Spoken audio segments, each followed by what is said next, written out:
原作が23年前なのかな、もう3年前の原作になりますので結構忘れてるなっていうのが第一、ディティールに関してはかなり忘れてる部分があったんですけども、ただコアのストーリー、クラウドとメインキャラクターエアリスやティファに関する、もしくはライバルのセフィロスに関するコアなストーリーっていうのは非常に明確に鮮明に覚えているので、また再びこのキャラクターたちをこう扱えるような、になったんだなっていう感慨深いものはありました。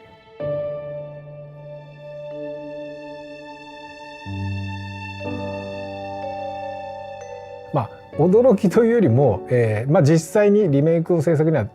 するにあたってその前にその原作をプレイしてみたんですけども、驚くほど自分が思ってた印象よりもそのミッドガルの中のストーリーって短いんだなっていうのが結構ね、プレイを直線でプレイすると結構 7,8 時間ぐらいでミッドガル出るまで終わってしまうので、自分がもともと持ってた印象はもっと長い間ミッドガルで過ごしてたみたいな印象があったので、そこは過去の印象と違ったなと思いました。なので今回リメイク制作にあたってはやっぱりその印象深いミッドガルっていう部分を、より僕が、ここまでに思っていたイメージ通り広がった世界っていう部分を体験してもらいたいなという思いがあったので、今作を制作するにあたってはよりそのミッドガルをより深く掘り下げて、追加の要素や、より前作では描かれてなかったようなミッドガルの世界観っていうのを描くことに、注力しました。ストーリーの最初の方の舞台になるミッドガルっていう大きな町があるんですけども、シンダカンパニーが30年ぐらいかけて作った鋼鉄の都市です。非常に、高層の都市でしてね、上の方にプレートと呼ばれてるその比較的裕福な人たちが住んでる層があって、下はスラムという貧しい人たちが住んでるエリアがあって、格差を絵に描いたようなそういう社会ですね。はい、それは当時作った23年前に作った設定であるんですけど、今の時代にもある意味通用する、世界観、世相を反映した世界観になってるんですけども、そこに危機感を感じた、アバランチという組織がその生命を吸い取るシンラという企業に対して抵抗していく物語っていうのがベースとなっています。シンラカンパニーが、独占している星のエネルギーをもっとなんていうのかな、自分たちに、の自然な形に戻そうというのがアバランチの思想なんですけれども、アバランチのあるマクオーロ爆破作戦に参加してもらうためにクラウドを雇って、元ソルジャーのクラウドを雇って、ストーリーが始まっていきます。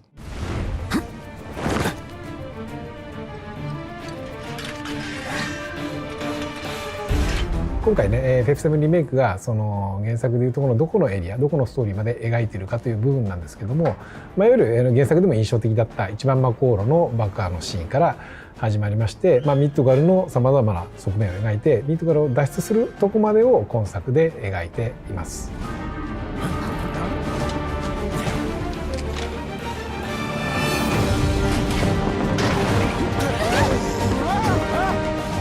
メインキャラクターですけれども、まずはクラウド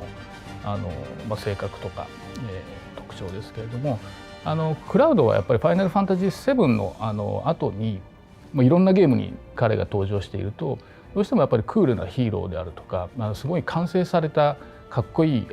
主人公というもののイメージが強いかと思うんですけれども、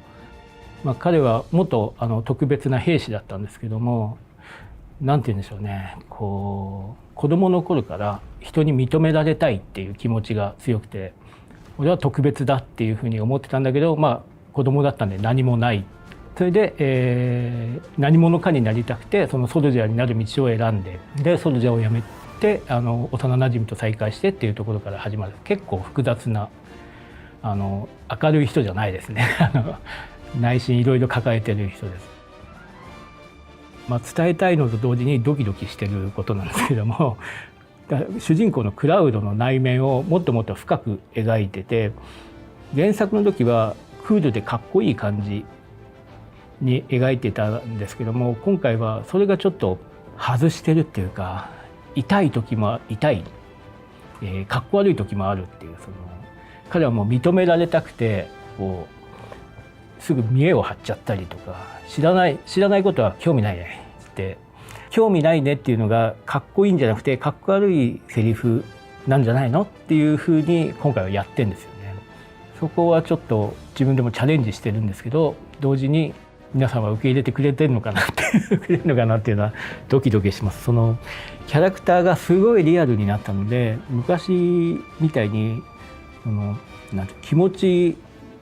が変わる出来事をちゃんと描かなくちゃならないので、そこはすごいチャレンジしてますね。それでもまあヒロインとして、ティファっていう女性が登場するんですけども、彼女は故郷を破壊されて、でお父さんも殺されてしまって、その復讐をするために生きてるんですけども、その復讐の仕方にすごい迷いがあるという、そんなことをしてていいのかなっていうのもちょっとあったりして、そういう暴力行為がいいことなのかどうかっていうところを悩んでいたりとか、そういった少し悩んでいる状態で物語に入ってきます。ですけど彼女の幼なじみのクラウドが現れたことで少し変わっていったりとか、そういったなんていうのかな、すごく繊細な部分を、例えば声の演技であるとかちょっとした表情であるとかをしっかり見せることで今回新しくリメイクされています。まあ、主要なキャラクターとしてはあとバレットっていう男が出てきて、彼はまあ勢いがあるというか常にアグレッシブに動いてる人です。当然リーダーであるから自分が先頭に立ってみんなを引っ張っていくんですけれども、どちらかというとその熱い心が空回りしてしまうタイプなので、実際はその周りのメンバーが必死になってバレットを支えているみたいな形です。エアリスは今は言えない生い立ちがあってですね生い立ちを抱えてて、そのせいで、人生の最初の子供時代の3分の1ぐらいを部屋で監禁されて育ってたこともあってですね、すごい自由を大切にしている人です。好奇心も旺盛で人にも優しくて、なんて言うんでしょうね、生きてることを本当に大事に大切にしてる人ですね。はい。今回のリメイクにおいて実はすごく隠された新しい設定が盛り込まれています。本当にわずかに出てくるだけなので分かるか分からないか分からないぐらいな、エアリスは、そうですね特殊な能力を持ってシンラカンパニーからも追われているみたいなキャラクターなんですけれども、彼女はそんな境遇にありながらもすごく明るく前向きに生きているというか。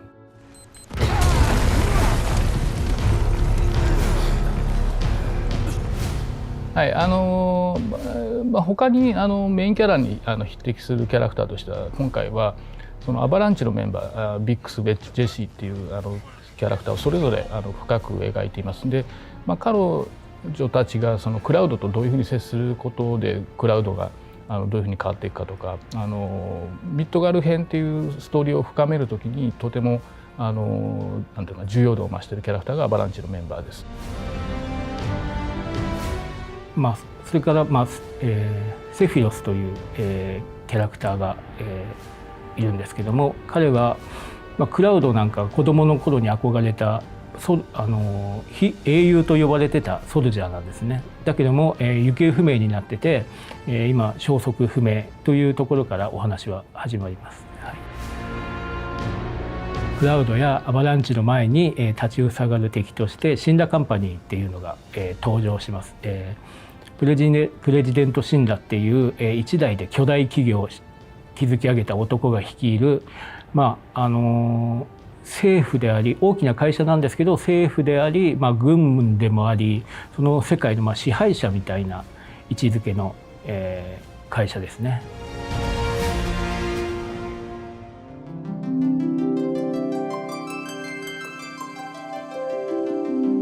スクエアエニックスさんからリメイクやりますよって言われた時に、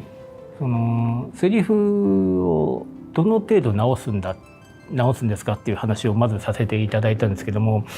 というのも昔の原作のセリフって読むセリフなんですよね。その声じゃない。だから今度は、ちゃんと役者さんが喋るようにそういう声が入るんだったら変えたいっていうのを、もうなんならとにかく全部変えたいっていう話をさせていただいて、で今度はすごいリアルなキャラクターになったので、そのなんて言うんでしょうねデフォルメして、まあここはいいんじゃないってカットしてた部分をまた、詳しく書き込んだりしています。はい、例えばキャラクターのセリフであるとか会話内容に関して言うと、当然その原作で印象に残っているところはそのまま使っているんですけれども、まあ、当時はやっぱりテキストベースで、キャラクターのフェイシャルもなくカメラの描写も乏しい状態だったので、それをそのままやってしまうとすごく説明的になってしまってちょっと現代のクオリティにはならないので、まあ、自然なより会話が自然になるような形での改変をしていますけれども、まあ、すごくとても印象は変わらないように作っています。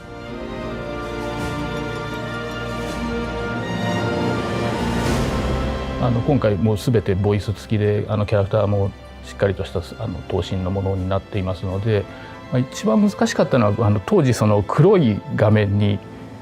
テキストだけでクラウドの心の声みたいなものが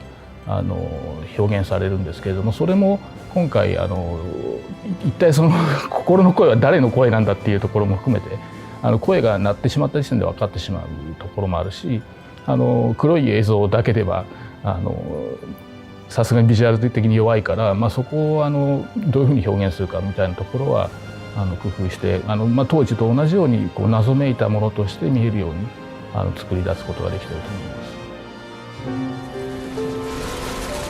す。リメイクするにあたって原作にどこまで忠実にやっているかというとですね、まずストーリーラインに関して言うと原作にすごく忠実に作っています。まあ例えばそのマコールを爆破して、7番がイスラムに戻ってみたいな大きなストーリー構成に関してはすごく原作に忠実です。まあ、メインになるストーリーは同じなんですけども、まあ、原作にある大きな出来事の間にその主人公のクラウドと周りの人たちが人間関係を深めていくシーンを追加していますね。幼なじみのミッドガルで幼なじみのティファーの紹介でティファーと同じアパートの部屋を借りることになるんですけども、日本のスタイルのアパートでこれはなかなか可愛らしいシーンになっていると思うので楽しみにしててほしいです。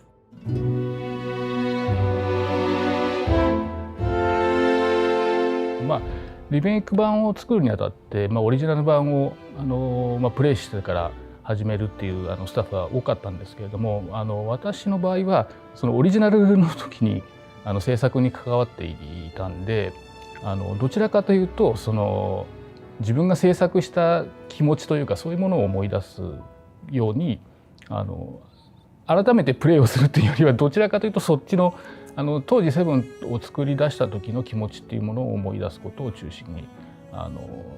プロジェクトの前に臨みました。今回の「ファイナルファンタジー7」リメイクを遊ぶにあたって原作を知ってる必要っていうのは、まあ、ほぼっていうか、まあ、全くないと思います。遊び方も新しいし新しくなっている部分は全部説明がありますし、ストーリーも非常に分かりやすく整理してますんで大丈夫です。はい、なんとなく作ってた当時の時代の雰囲気っていうのをなんとなく反映してるような気はしてるので、それが今改めて通じるのかっていうのは非常に、楽しみにしております。自分が20年前に20数年前に考えたようなことがいまだに皆さんに、好きでいてくれるっていうのはもう本当に嬉しいです。だけどその皆さんの大事な思い出をまたリメイクすることに関してはちょっとやっぱり恐れもありますね。ドキドキしてます。はい。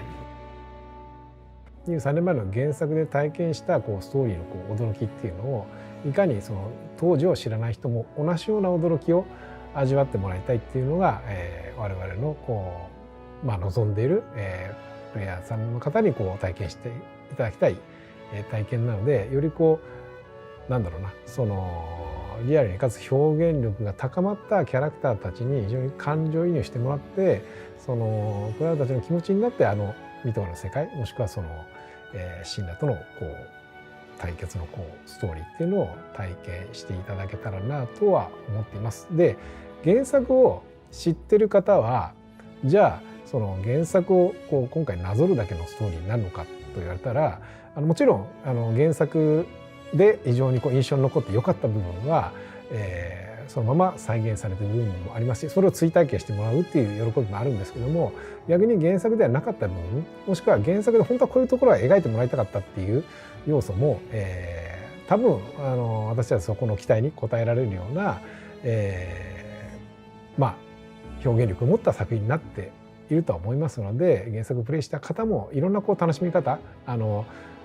追体験したりもしくは新しい要素を発見したりっていう部分で今作を楽しんでいただけるんじゃないかなと思っています。